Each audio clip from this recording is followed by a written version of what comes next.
Good morning guys, another early start on our Pokemon adventure today. Basically it's my brother's graduation in Bristol, so I'm going to drive all the way down there, and if I get like 5 minutes spare I'm going to run around Bristol looking for Pokemon that I haven't caught already. Is that lame?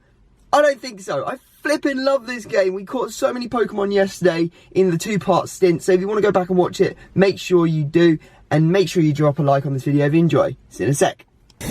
Yeah, so this isn't going too well, not going to lie. Stuck in traffic, still got like 2 hours until I get to Bristol. Oh my god! The only good thing about sitting in traffic is that you actually move so slowly that you can hatch eggs. I've just hatched a Bellsprout, which I'll show you in a second, and another egg is just about to hatch.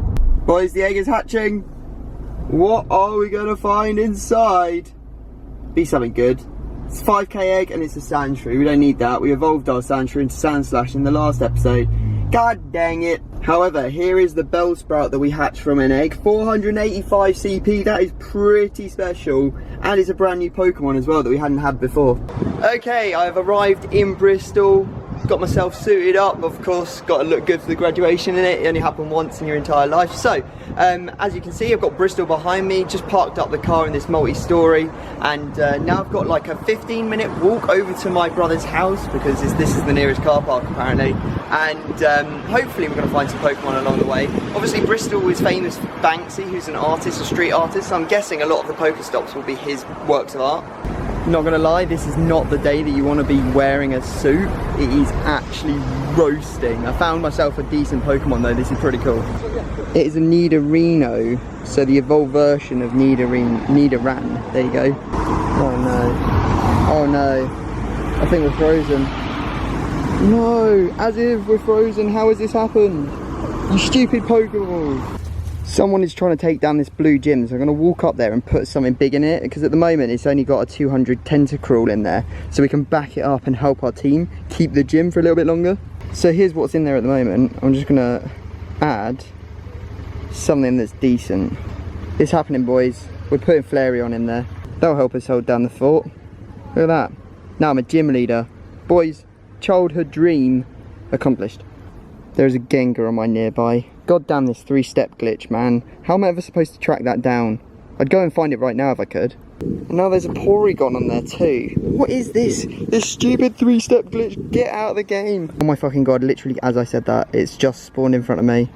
Oh my god, what a moment. This is insane, boys. This is legit insane. A Porygon, 828 as well. Oh my days. Getting involved with the Great Balls. Oh, that looks like a great throw. Spin ball, nice hit. Don't freeze. Oh my god. Oh my god. Yes! What a Pokemon. Oh my god. We have literally just smashed it. We have literally come to Bristol and I'm already happy. I don't think I could be much more happy right now. My brother's like, where are you? But I'm like, catching Pokemon, be right there. Oh Jesus. What is this? What has just happened? Dear Lord, I thought you could only get these out of eggs. I'll count that as a successful walk from the car park to my brother's house. Porygon in the bag. The only problem was that Nidorino that got away because the game froze, which was kind of annoying, but who cares? We got the Porygon, which is the important one. Oh, we just leveled up to 19. Bossing it. Look at that. Great Balls, Hyper Potions, Raspberries and stuff. Right, okay, made it. Here's David. I think you guys have probably seen him before on my FIFA channel, but it's his graduation. Travelled all the way down for him, but it's too hot. He's got to wear the gown and everything in a minute, and it is going to be ridiculous. Boys, look, I just caught a flipping Geodude. First time I've ever actually even seen one in the wild, so that was a great catch. You're probably wondering what's going on. Well, at the moment, we're out for lunch. David's graduation lunch, but I got to catch Pokemon, so put 2 lures down outside and I'm just catching bear. A little bit of a Capgun Tom exclusive here. My parents are literally right here. They have never been in a video before, so I'm going to give you a quick glimpse. So take this in. Here's my mum and my dad.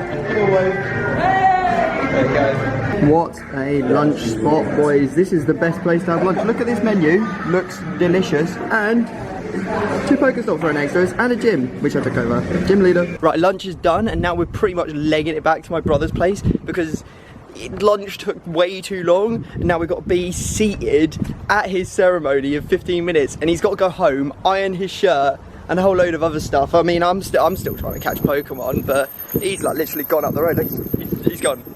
It's over for him. I'm not sure about this whole using lures to get Pokemon, you know. The first couple of minutes in that restaurant, I got so much stuff. I got like a Squirtle, I got a Geodude. It was crazy. Like loads of stuff was coming out of the lures. And then I kept putting the lures down, so I was there for an hour and a half. So I used 6 lures in total, and it like just nothing came. I'm wondering if like there's a certain number of good Pokemon in the area, you get the good ones and then that's it, there's no more for you to get. It seems to be that way because that usually happens. So maybe it's better just to visit a lure for like 30 seconds or something, see if there's any Pokemon, and then move on to the next one if there's nothing there. Please let me be able to catch those sweat drips. Look, if we get in the right light, you'll their eyes just oh, that's for grim.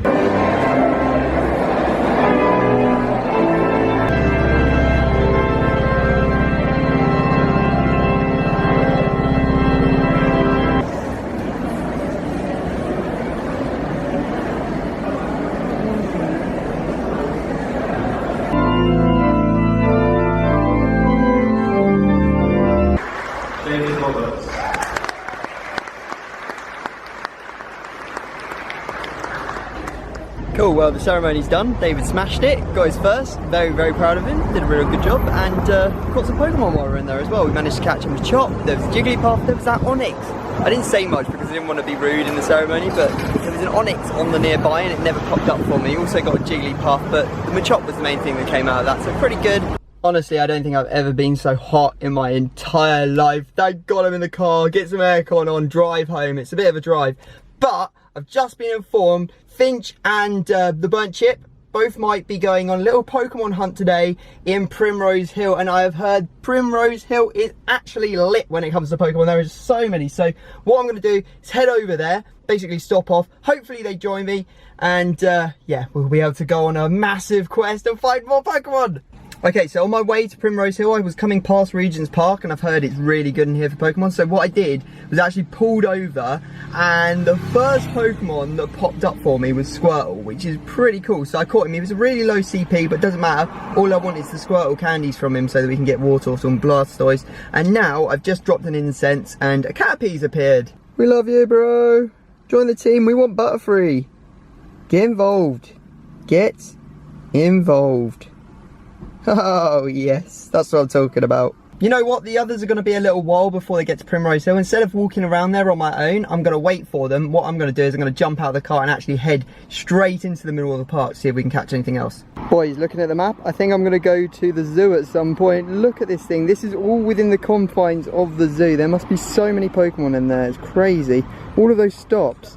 Oh my god. Regent's Park unfortunately was a little bit of a bust. I ended up walking all the way around the boating lake that's in the middle of the park. Went to a lure, nothing. I got like drowsies, that was it. And there was I think one Slowpoke, a Poliwag, and a Ghastly. It was pretty ghastly, I'm not gonna lie. Anyway, on to Primrose Hill. Right, okay, so the other guys have actually decided that they're not going to come, so I came over to Primrose Hill anyway, went and had a little bit of a sit at the top. The view is unbelievable of London from up there, so I definitely recommend you come and check it out. I managed to catch, I think, a Rhyhorn and a Squirtle or something, so yeah, not a bad little bit of Pokemon going. I think I'll come back another day though, because it is definitely a place that I want to exploit. There are so many Rhyhorn here, it's crazy. Also, met a really nice subscriber. He came over and he was like, oh, shook my hand and everything, and then he said, thanks for the lure module. I was like, yeah, no worries, bro. Anyway, great time. Hope you've enjoyed the video, and if you have, make sure you smash the thumbs up and subscribe, and I'll see you next time. Peace!